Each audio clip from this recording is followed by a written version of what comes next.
Aujourd'hui, changement de format, je te propose de voir ensemble comment créer facilement une landing page sur Adobe XD. Mais avant ça, j'ai un petit souci à régler. C'est quand même un peu mieux. Petit générique et c'est parti.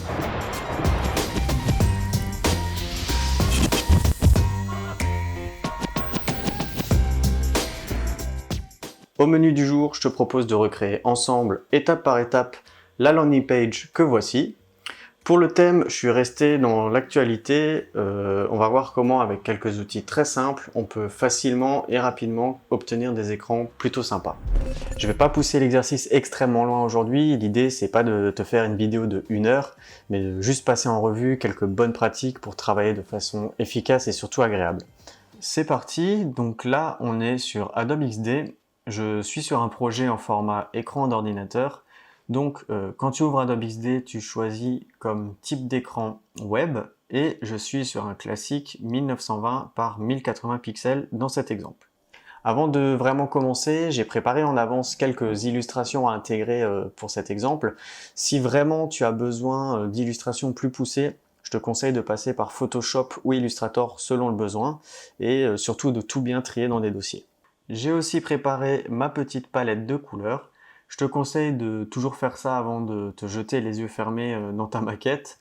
Ça te permet en fait de structurer ton projet dès le départ et de ne pas partir dans tous les sens, de rester cohérent, d'utiliser toujours les mêmes couleurs plutôt qu'une couleur approximative.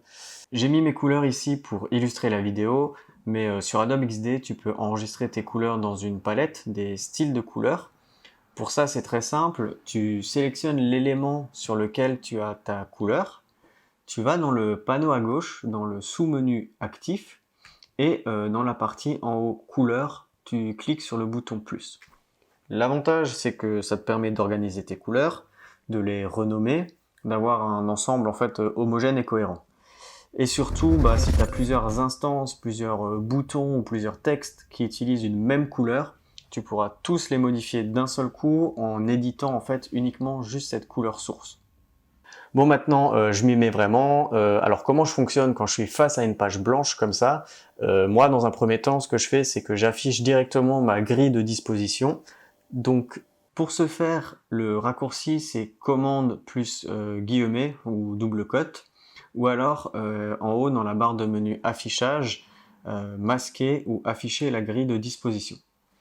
Pour l'exemple, je la laisse à 12 avec les valeurs par défaut dans le panneau de droite. Cette grille, elle va me permettre d'organiser mes éléments sur la page en évitant de les placer à la volée, les placer à l'œil comme ça. C'est comme ça que je vais pouvoir faire une maquette structurée et c'est surtout utile pour l'intégration par la suite. C'est très pratique aussi quand tu commences à faire du responsive d'ailleurs.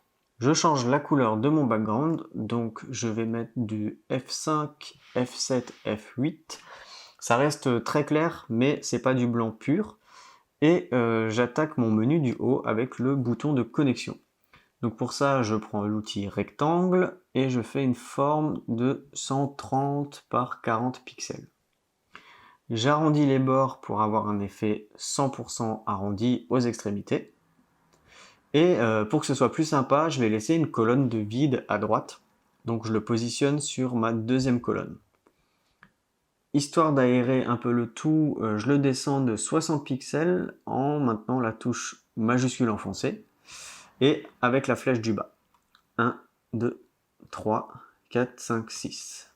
Donc tu vois que même si là on n'a pas encore grand chose, je démarre mon projet en utilisant une grille et j'utilise des valeurs rondes, des chiffres ronds. Donc là je suis par exemple à 60 pixels du haut, je suis pas à 63, je suis pas à 58, j'évite de faire de l'à peu près ou de placer mes éléments à l'œil comme ça. J'ajoute mon texte inscription en taille 18, donc la typo là je suis sur du SF Pro Display en couleur blanc et je le centre sur mon bouton. Je duplique ce texte, je le passe en noir et je l'édite. Donc là en fait je vais le positionner à la limite collé à mon bouton et avec la même technique qu'avant je le décale de 30 pixels à gauche, donc majuscule flèche de gauche. Pour différencier la zone de connexion du reste de mon menu, je vais laisser un peu plus d'espace en fait entre ces deux parties. Donc je duplique à nouveau mon texte en le sélectionnant et en utilisant le raccourci commande D. J'édite et cette fois je vais laisser 120 pixels d'espace entre les deux.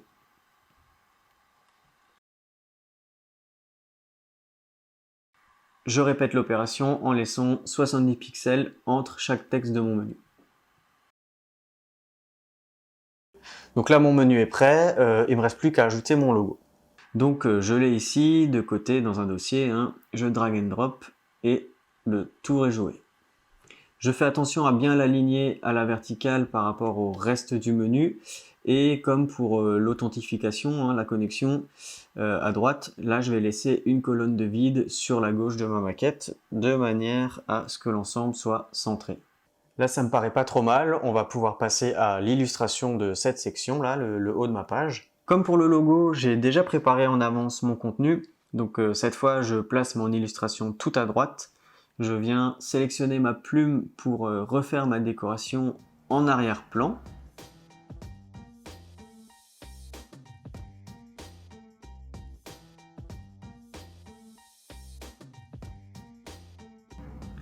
Si jamais ça ne me convient pas, je peux revenir cliquer sur mes points d'ancrage pour les modifier. Et enfin, je sélectionne ce calque, cette forme, et je la place sous mon illustration avec le raccourci commande plus l'accent circonflexe. Si jamais tu veux en profiter pour renommer directement tes calques dans le panneau de gauche, n'hésite surtout pas. Chacun fonctionne à sa façon, je parlerai de ma manière de faire dans une prochaine vidéo, mais j'en profite quand même pour rappeler que le raccourci pour regrouper des éléments, c'est très simple. Il suffit de les sélectionner et de faire commande G comme groupe. Là, j'ai plus qu'à copier-coller le texte que j'ai déjà préparé. Donc tu vois, j'ai déjà l'ensemble de mon contenu qui est prêt dans un fichier texte. Je vais passer le titre principal en taille 58, typo Abril et sur 6 colonnes. Je le positionne à 300 pixels du haut. Je double-clique sur le point rouge de mon cadre de sélection pour adapter en fait la hauteur de mon bloc de texte à mon contenu. Je le duplique, j'édite avec le contenu de mon paragraphe. Donc ici, j'ai laissé du lorem ipsum, hein, c'est juste pour l'exemple. Et je vais le positionner à 40 pixels au-dessous de mon titre, sur 4 colonnes seulement. C'est un truc que j'aime bien faire ça, utiliser moins de largeur pour le paragraphe en dessous du titre. Je copie-colle mon bouton d'inscription et comme pour l'espace entre le paragraphe et le titre, je vais laisser 40 pixels d'espace. On passe à la deuxième section. Pour rappel, je travaille avec une grille, mais surtout, il ne faut pas hésiter à switcher régulièrement l'affichage pour masquer les grilles, afficher les grilles, masquer les grilles, pour mieux se rendre compte en fait du vrai rendu de la maquette. Donc pour ça, c'est très simple. C'est le raccourci commande guillemet ou commande double cote. Pour la deuxième section, c'est très simple. Donc j'ajoute mon titre. J'utilise le même style de typo que précédemment, hein, et je centre le tout. Les pointillés bleus symbolisent la hauteur de 1080 pixels parce que je rappelle que je travaille sur une maquette web de 1920 par 1080 et je vais donc me positionner à 180 pixels en dessous de cette ligne de pointillés bleus, soit à 1260 de hauteur qu'on retrouve ici sur l'axe Y dans mon panneau à droite. Je vais ensuite ajouter mon premier bloc, toujours pour gagner du temps, je l'ai préparé en avance, mais si tu veux en savoir un peu plus sur ce type de design, hein, ça s'appelle aussi du néomorphisme design, on le voit beaucoup en ce moment, c'est un peu la tendance de ce début d'année. N'hésite pas à me le faire savoir en commentaire, je pourrais éventuellement aborder le sujet plus en profondeur dans une autre vidéo. Donc j'ajoute mon bloc, je le centre sur ma page et je le positionne à 160 pixels de mon texte. Donc à 1480 à partir du haut de ma maquette. J'insère mon picto déjà prêt à l'emploi que je centre et je le positionne à 70 pixels de haut. J'insère mon texte à 40 pixels du pictogramme. J'ajuste la taille et la typo, etc. Et comme je sais que mon bloc fait 400 pixels de large, je vais laisser 30 pixels de marge en interne, donc mon bloc de texte à l'intérieur a une largeur de 340 pixels. Donc ça fait 60 en tout, hein. 30 pixels à droite d'espace et 30 pixels à gauche. J'insère mon paragraphe à 15 pixels en dessous.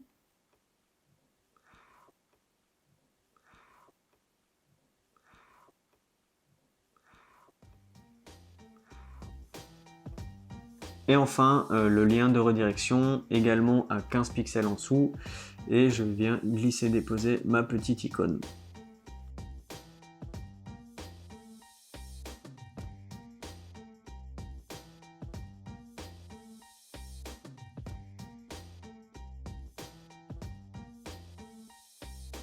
Mon premier bloc est prêt, je vais juste le dupliquer pour les deux suivants et éditer le contenu qu'il y a dedans.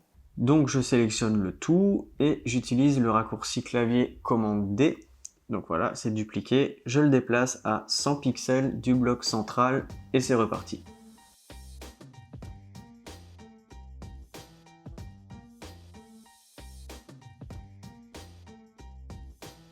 Voilà, donc là, notre deuxième section, elle est déjà prête. Pour la troisième et la quatrième section, ça va aller très vite parce qu'en fait, on va utiliser la même mécanique que pour la toute première partie de la maquette, mais sans le menu en haut. Et en fait, on va juste alterner une illustration à droite, le texte à gauche, et le texte à gauche, une illustration à droite. C'est tout.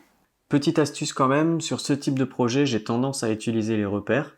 Ça m'aide à visualiser en fait ma hauteur d'écran de 1080 pixels.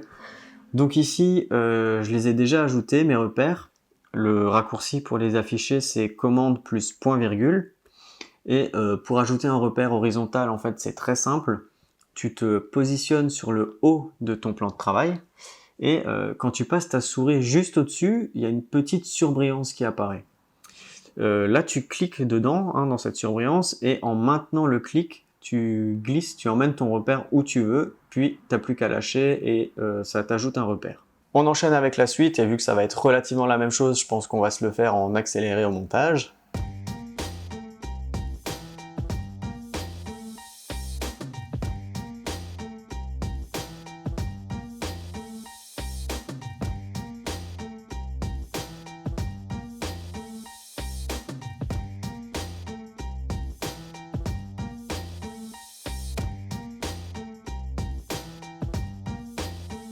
Nous y voilà, donc là je suis plutôt content du rendu. Pour rappel, j'ai bien fait attention à utiliser ma grille de disposition pour placer mes éléments et on va donc pouvoir passer au pied de page. Donc je commence par ajouter mon background avec un rectangle de couleur. J'ajusterai la taille à la fin. Et ce que je vais faire en fait, c'est que je vais utiliser une largeur de 3 colonnes pour la partie contact et pour les liens utiles. Et je vais utiliser 4 colonnes de large pour la partie newsletter qui est, je pense, plus importante et avec la barre pour renseigner l'adresse mail nécessite plus d'espace. Donc c'est parti, j'ajoute mon titre. Donc chez moi, c'est en style de caractère titre 2. Je place mon texte avec un margin top de 80 pixels et voilà. Je duplique et j'ajoute mes liens utiles. Donc ça nous donne ça. Et comme je l'ai dit, je fais bien attention de respecter ma grille et une largeur de 3 colonnes. Il n'y a plus qu'à ajouter l'inscription à la newsletter, mais je pense qu'on n'est pas trop mal. Donc encore une fois, je duplique mon titre et mon paragraphe. Je décale le tout sur 4 colonnes. Je remplis avec mon texte. Donc pour l'exemple, toujours pareil, hein, c'est du lorem ipsum, mais tu as compris l'idée maintenant. Là, je vais ajouter un rectangle blanc sur 4 colonnes de large.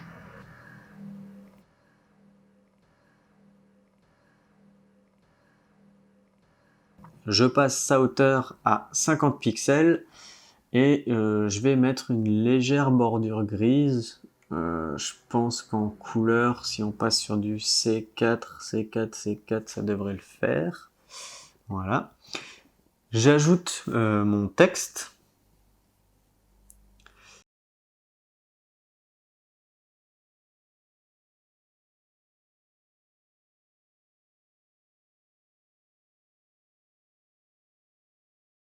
Et c'est pas mal.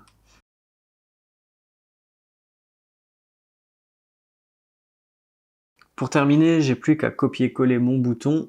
Déjà, ça permet de gagner du temps et puis surtout, ça permet d'avoir tous les boutons homogénéisés et qu'ils aient la même taille plutôt que d'avoir un bouton de hauteur 30, un bouton de hauteur 35, etc., quoi. Voilà, je pense qu'on est vraiment pas trop mal. On va regarder ensemble ce que ça donne.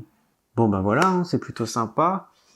Sur ma première version, j'avais ajouté des éléments graphiques de décoration avec des formes simples ou tracées à la plume en utilisant la même technique que sous l'illustration du masque en haut de page.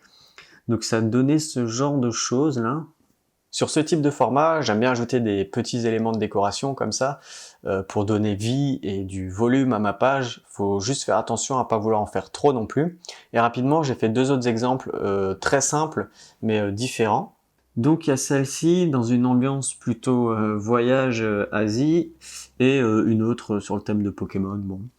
On utilise vraiment les mêmes mécaniques que ce qu'on vient de voir, donc c'est très simple, c'est très rapide.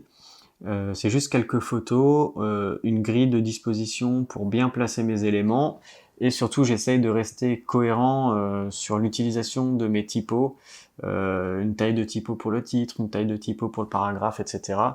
Et puis voilà quoi. La seule chose sur cet exemple qu'on n'a pas vu à la limite, c'est de mettre l'image dans une forme, donc je vais le refaire rapidement. Admettons qu'on en est à ce stade, donc là j'ai mis mon background sur mon écran, je réduis l'opacité, voilà. Petite astuce au passage, ce type d'image là, avec le haut plutôt clair et dégagé, c'est assez efficace pour ce genre d'écran. En fait, ça laisse de la place pour le menu ou les informations qu'on met en haut de page. Donc c'est sympa d'avoir un ciel dégagé comme ça fonctionne bien. Bon, en tout cas, moi j'ajoute ma forme. Donc ici, je pars sur une forme ronde, un ovale. Avec ma souris de sélection, je double-clique sur ma forme pour éditer les points d'ancrage et modifier un petit peu comme j'ai envie. Et après, j'ai plus qu'à glisser-déposer ma photo dans cette forme et le tour est joué. C'est tout pour cette vidéo, j'espère que ça t'aura plu. En tout cas, n'hésite pas à me poser tes questions ou à me donner ton avis sur ce nouveau format. Dans la prochaine vidéo, on parlera de l'importance de l'UX pour signer des contrats. En tout cas, je te souhaite une bonne journée, à bientôt.